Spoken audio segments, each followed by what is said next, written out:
Bonjour les femmes actives, bonjour tout le monde. Tel que promis, suite au sondage réalisé sur notre groupe privé Les Femmes Actives, nous vous avons concocté un mini-cours pour renforcer votre système immunitaire. Bien sûr, c'est un mini-cours de quelques minutes que nous sommes allés tirer de la formation tonifiante qui, elle, se déroule en 9 heures. Alors, nous espérons qu'avec les outils que nous vous transmettrons à travers cette mini-cours vidéo, vous aurez ce qu'il faut pour vous prémunir du virus de la grippe notamment. Alors, bonjour Samir. Bonjour Isabelle, bonjour les filles, salut. Alors, Samir, tout d'abord, en cette période de crise au sujet du coronavirus, peux-tu m'expliquer pourquoi en faire autant d'émoi autour du coronavirus quand on sait que chaque année, des milliers de gens à travers le monde meurent de la grippe de l'influenza? Alors pourquoi autant de trucs, de chichis autour du coronavirus? Ouais, le coronavirus en fait, il est inquiétant pour les scientifiques, pas pour les humains. Il n'est pas dangereux pour les humains plus que la grippe en réalité, mais il est inquiétant pour les scientifiques parce qu'un virus, ça mute. Et ce virus-là, il vient des animaux, contrairement à l'influenza qui se transmet d'homme à homme. Lui, il vient de se transmettre de l'animal vers l'homme. S'il acquérait la même capacité de se multiplier ou de se transmettre d'homme à homme, il serait encore plus dangereux que le coronavirus, que l'influenza. Donc c'est pour ça que les scientifiques ont peur de ce coronavirus-là. Voilà. OK. Alors nous, si on veut se prémunir, fortifier notre système immunitaire, j'ai envie de te poser une question à l'envers. Alors voilà, ma question à l'envers, c'est au lieu de me dire tout de suite les aliments à introduire, je me dis qu'il y a peut-être des aliments à éliminer pour qui eux, ralentissent le système immunitaire, qu'on pourrait réduire notre alimentation quotidienne pour favoriser le travail des aliments qui vont fortifier notre alimentation, notre système immunitaire. Alors, tu es capable de me dire qu'est-ce qu'il faudrait qu'on réduise dans notre alimentation pour s'assurer que toutes les bonnes actions qu'on va faire autour, qu'on va apporter ensuite, aient de l'impact? Ben écoutez, je vous préviens les filles, ça va faire mal parce que en fait, c'est malheureux, mais c'est le mot sucre qui maintenant il tord dans les boyaux de tout le monde qui entend ce mot-là, sucre. Je le comprends et ça s'explique scientifiquement aussi ce que ça fait d'entendre dire qu'il ne faut pas manger de sucre parce que c'est pas bon pour la santé. Mais malheureusement, ce qu'il faut comprendre, c'est que le virus, lui, il ne se nourrit que de sucre. Et alors, donc, quand on lui donne du sucre disponible facilement, comme dans des bonbons ou dans des patates, ou on peut le dire dans le groupe ou dans le pain blanc ou dans la pizza, la pâte blanche ou tout ce qui est pâtisserie, ça c'est du sucre disponible pour le virus et lui il se nourrit de ça. Donc en période d'épidémie, il faut chercher à éviter toutes les confiseries, toutes les farines blanches, toutes les boissons gazeuses, etc. Le sucre rapide, il faut l'éviter à la limite. Même le jus de fruits, il faudrait l'éliminer en période de crise, le temps que le virus passe. Alors, voilà. Si je comprends bien, le virus, lui, il se nourrit, il adore se nourrir de sucre. Ça l'alimente. Fait que la stratégie gagnante, c'est d'affamer le virus. C'est de ne pas lui donner du bon miam-miam à manger pour qu'il puisse bien se développer. J'aurais aimé vouloir dire ça tout à l'heure. Okay. Donc, la stratégie, c'est d'affamer le virus en réduisant, vous le savez, mesdames, vous le savez, les 4 P. Le pain blanc, les pâtisseries faites à partir de farine blanche et de sucre, les pâtes alimentaires de farine de blé, de farine blanche. Et ensuite, il m'en manque un, les patates, l'amidon, les patates. Donc, tout ça, les 4 P, se traduisent par l'organisme comme du sucre rapide. Donc, les virus en sont friands. La stratégie, c'est de l'affamer. Donc, oui. Le deuxième truc, c'est que le virus aime ça, les milieux acides. Donc, il faut faire attention à son pH.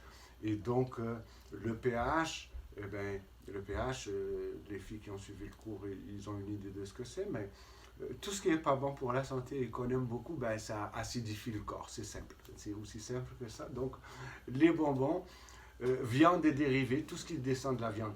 Et je ne parle pas des légumineuses, parce que les légumineuses ne sont pas des dérivés de la viande. À la limite, s'il y avait quelqu'un qui devait être dérivé de l'autre, ce serait les légumineuses, ensuite la viande, qui serait une dérivée des légumineuses. Ça, c'est un autre sujet. Oui. Mais voilà, c'est ça, c'est viande et dérivés, et, tout ce qui est sucre rapide. Et les fameuses farines blanches, les fameux 4P, voilà, entre autres, voilà. et tous les produits carnés qui viennent des produits animaux. Voilà, ça aide à diminuer l'acidité. Ensuite, si on mange équilibré, les aliments, il y en a qui sont acidifiants et alcalinisants. Et en général, on arrive à un équilibre acido-basique assez bien. Sinon, ben, il y a le truc du bicarbonate. Si on pense qu'on a un corps plutôt acidifié, parce qu'on mange beaucoup de viande, qu'on ne dort pas beaucoup, etc., eh bien, le remède de grand-mère marche très bien. Le bicarbonate de soude, c'est vraiment 1 à 2 fois par jour, ou 3 fois, dépendamment de l'acidité du corps. Eh bien, ça évite que le virus il nous voit. OK. Alors là, si je comprends bien, quand tu parles de pH, on pourrait comparer l'eau de notre corps à l'eau de notre piscine. Donc, on comprend très bien qu'il faut équilibrer le pH plusieurs fois dans la saison, si ce n'est pas toutes les semaines dans notre piscine. Et quand nous mangeons des produits acidifiants, c'est-à-dire que quand nous les digérons, ils créent des résidus dans notre organisme qui sont plutôt acidifiants, ben ça crée un habitat acide favorable au développement des virus puis la propagation de la maladie. C'est bien ça? Fait que là, finalement, on check le taux de pH. Puis tu dis que le truc de grand-mère qui fonctionne très bien, là, c'est la petite vache. Oui. Fait que c'est quoi? C'est 3 tasses? C'est qu'est-ce qu'on fait là? On prend toute la boîte. Non, non.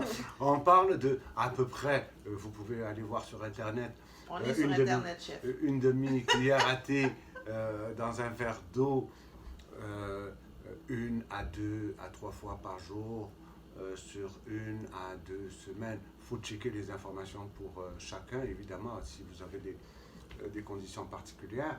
Mais le bicarbonate est bien reconnu pour alcaliniser le corps. Bien mieux que les Toms ou tous les antiacides, etc. Donc voilà. Alors voilà, fait qu'on affame, on gère notre pH, on détruit l'habitat finalement, on détruit l'habitat du virus, on l'affame, on détruit son habitat. Maintenant, qu'est-ce qu'on peut rentrer dans le système immunitaire, dans notre corps pour fortifier notre système immunitaire? Qu'est-ce que notre système immunitaire aime bien manger? Qu'est-ce qui le nourrit bien, puis qui nous fortifie, puis qui nous permet de prévenir les envahisseurs? Pour faire ça simple, le système immunitaire, c'est quoi? C'est notre peau, à l'extérieur et à l'intérieur. Et pour protéger cette peau-là, eh ben, ça nous prend les vitamines qui nous protègent dans le gras ou dans le liquide. Donc, vitamine A et vitamine C. Et la vitamine A a besoin d'un peu de gras. Donc, en protégeant les antioxydants, les fameux antioxydants qu'on appelle les vitamines A, E et C, eh ben, eux, c'est ce qu'il y a de mieux et pour notre peau et pour notre immunité. C'est les antioxydants les plus étudiés jusqu'à présent. Mais pour faire une histoire courte, tous les légumes, l'idée c'est de manger des légumes variés en couleurs, qui soient frais, disponibles ou même congelés, disponibles à condition qu'ils ne viennent pas de Chine. Je le dis direct, comme ça, là, sans aucun clignement des yeux. Donc, le produit du terroir, toujours. Oui, parce que dans les produits congelés... idéalement. Ouais, donc, évidemment, parce que dans les produits congelés, il faut vraiment faire attention, il y en a beaucoup. Et donc, on retrouve ces vitamines-là dans tous les légumes colorés, rouge et orange pour A, pour la vitamine A, la vitamine C, les feuillus verts. Bon, alors la vitamine A, on peut penser aux légumes oranges, donc tout de suite un super-héros, la carotte, les poivrons, les tomates, pour ce qui est des légumes, puis tout ce qui est orange, les courges, enfin, imagination, les légumes, les vitamines, c'est les couleurs, hein? Alors, tout ce que vous retrouvez dans votre assiette qui est orange, rouge, jaune et les feuillus verts. Enfin, il faut que ça pète le vert aussi. Voilà, voilà. Et pour les sources de vitamine E, eh ben, c'est dans le gras qu'on le trouve.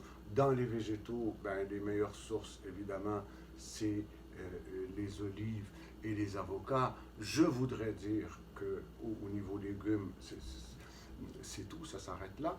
Sinon, ben, il y a les noix, les graines, voilà. évidemment, qui sont une source de vitamine E, sans oublier les huiles de poisson, les poissons, c'est-à-dire tout ce qui nous vient des poissons au niveau de la vitamine E avec sardines, saumon, les poissons gras. Ils nous amènent les fameux oméga 3 qu'on a besoin pour aussi notre protection. Alors, vitamine A, E et C. La vitamine C, on pense tout de suite aux agrumes, mais le super-héros, bien, on l'oublie souvent, c'est le persil. Alors, le persil, là, c'est le super-héros des vitamines C. C'est facile à introduire dans notre alimentation. Donc, on renforce notre système, nos immunités avec les vitamines A, E et C. Ça veut dire qu'on en mange à tous les repas, 3 fois par jour, puis on en rentre dans les collations aussi. Alors, maintenant, qu'est-ce que je pense à qu'une autre chose?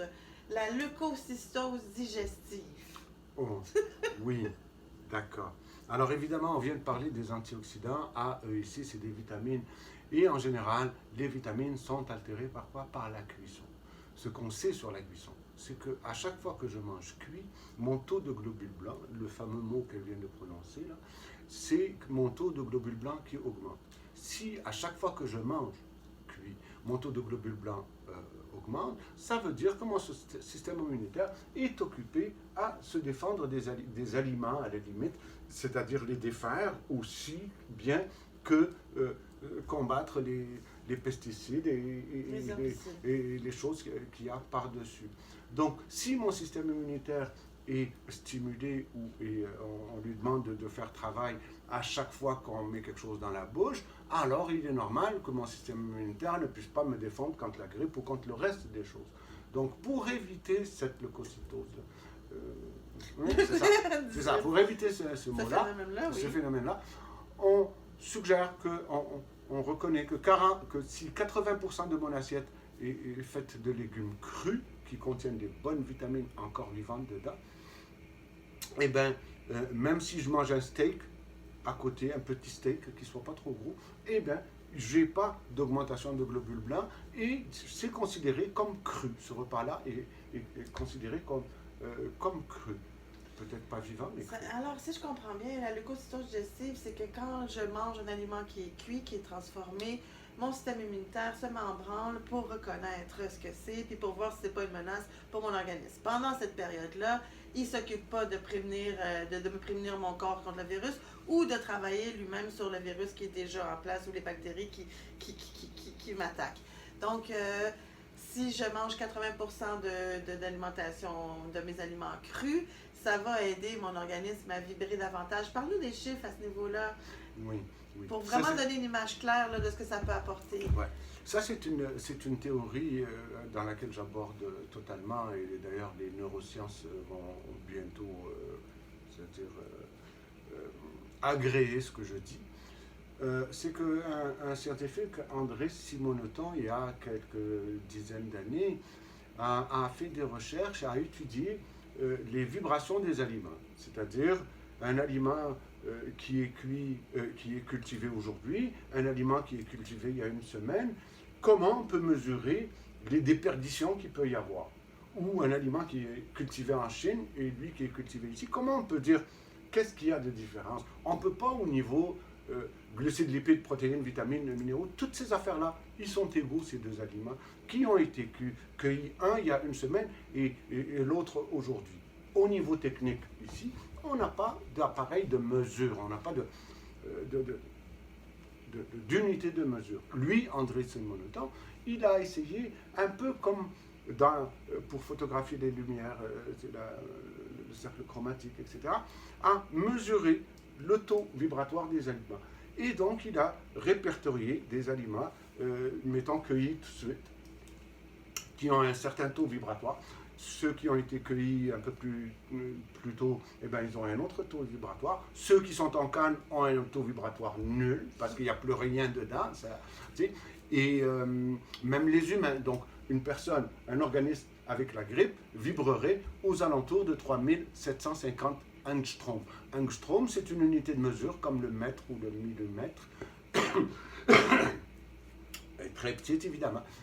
Et une personne en bon état de santé vibrerait aux alentours de entre 6 et 8000 angstroms. C'est quasiment du kit au double, là. Ouais, et c'est cette vibration, évidemment, selon cette théorie, c'est cette vibration qui fait que le virus ne s'attaque pas à moi et il s'attaque à celui qui a son taux vibratoire plus faible. Alors, plus je mange d'aliments cuits, moins je vibre vivant.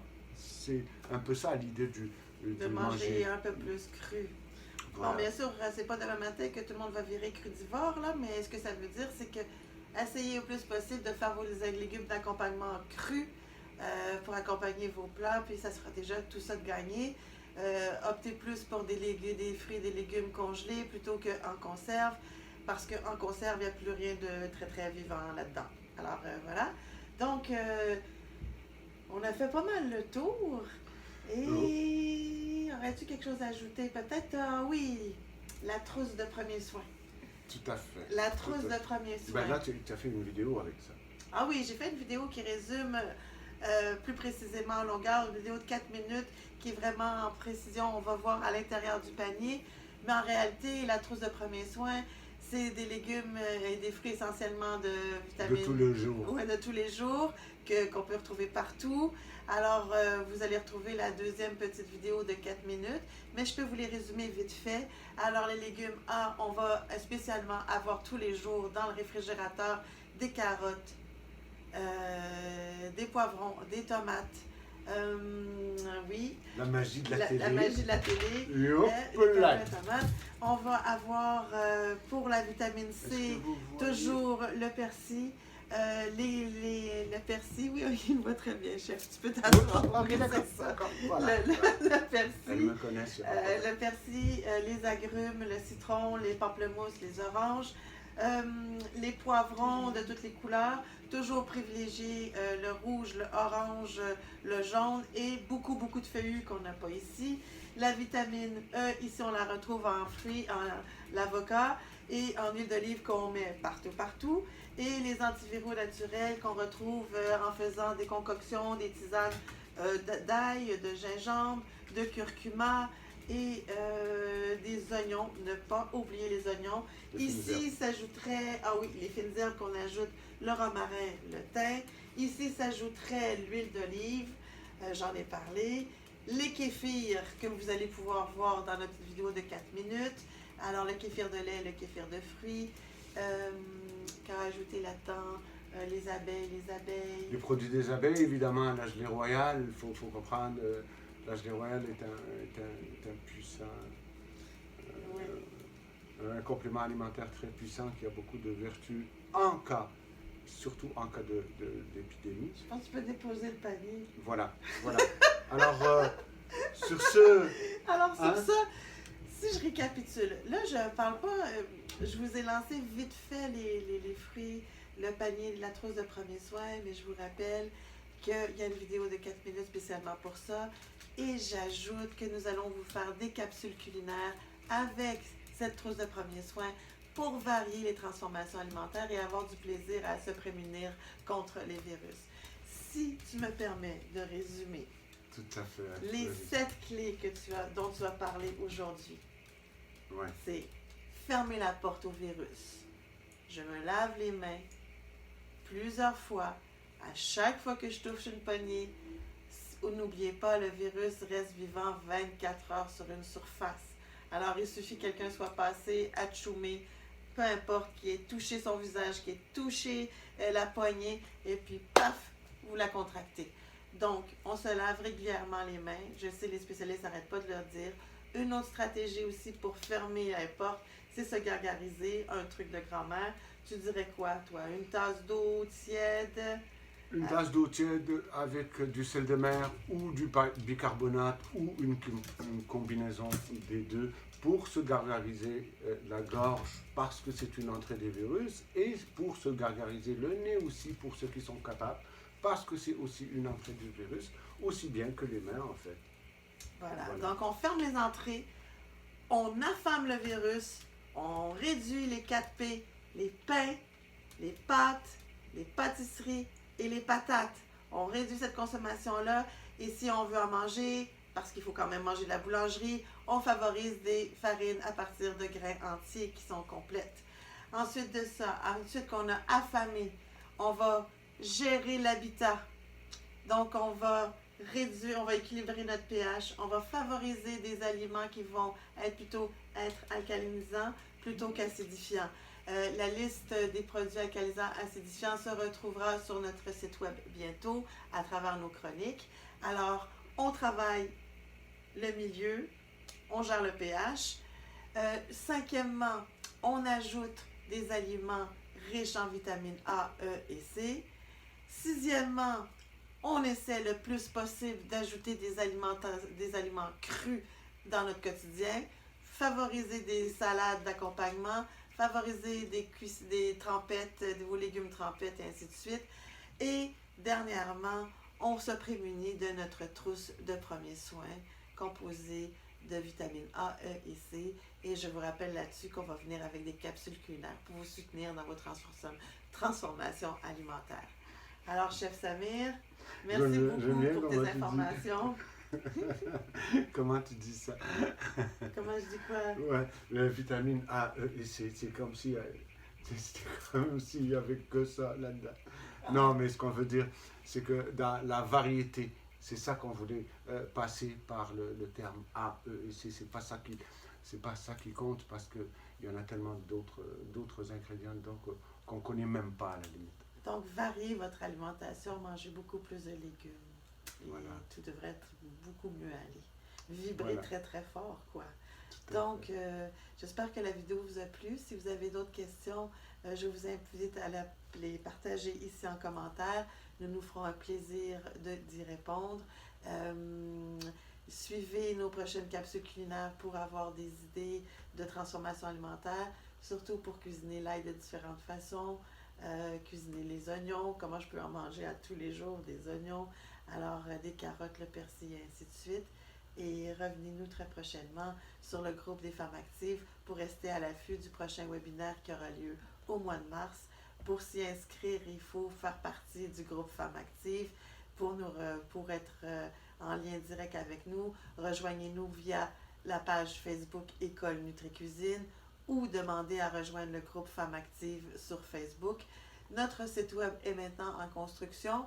Vous pourrez avoir le plaisir de comparer avant et après. Alors, je vous donne tout de suite le lien www.écolenutricuisine.com. Je suis chef Isabelle, chef enseignante de l'École Nutri-Cuisine et le chef Samir Tidjani de l'École Nutri-Cuisine. La prochaine fois que nous serons en direct, en personne, c'est le 8 mai à Granby, à l'organisme La Séphir sur le 24 rue Saint-Joseph à Granby. Cette journée-là, nous tiendrons un atelier conférence sur les aliments qui vous font du bien concernant les maladies inflammatoires. Alors, nous ne ferons pas beaucoup de prestations en salle cette année. C'est surtout à travers l'association Le Séphir que nous ferons des prestations en salle. Sinon, suivez-nous sur notre groupe, sur nos plateformes. Et si vous voulez qu'on se déplace chez vous, ben, communiquez avec Lucie Cousineau, la directrice du Séphir, parce que on est exclusif chez elle. Puis elle décidera si on peut aller chez vous. OK? Merci les filles. Salut, à très bientôt. N'hésitez pas à nous écrire.